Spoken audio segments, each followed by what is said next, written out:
and welcome to my channel. Today we are going to learn 50 daily use verbs. So let's get started. So the first verb is arrange, means व्यवस्थित करना. Go means जाना. Come means आना. Eat means खाना खाना. Play means खेलना. Write means लिखना. Read means पढ़ना. Ask means पूछना. Do means करना.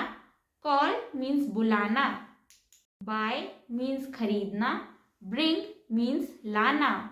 Become means बनना. Clap means ताली बजाना. Close means बंद करना. Fight means लड़ना. Finish means पूरा करना या खत्म करना. Gather means इकट्ठा करना.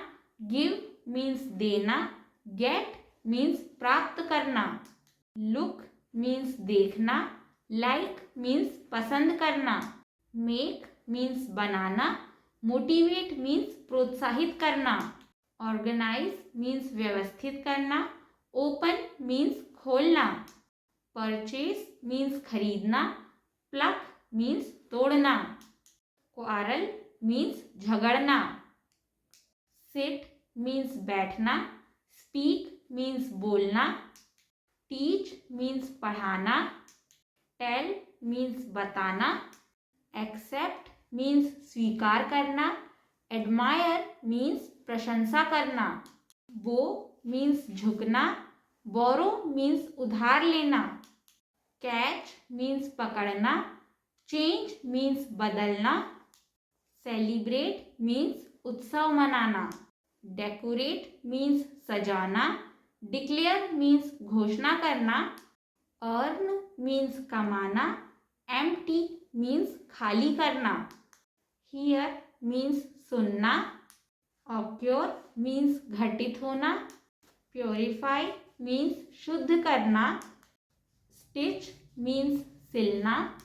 Walk means चलना. Wash means धोना. Bless means आशीर्वाद देना. So friends, these were 50 daily use verbs. So इस तरीके की daily use verbs बिगिनियर्स के लिए तो हेल्पफुल होती ही है, बट जो लोग इंग्लिश की प्रैक्टिस करना चाहते हैं तो वो भी इस तरीके के 50 वर्ड्स को डेली अपनी प्रैक्टिस में यूज़ कर सकते हैं, डेली कॉन्वर्जेशन में यूज़ कर सकते हैं एंड अपनी इंग्लिश की प्रैक्टिस कंटिन्यू कर सकते हैं. So friends, if you all found this video useful, please don't forget to like, share and subscribe to my channel, and thank you so much for watching the video.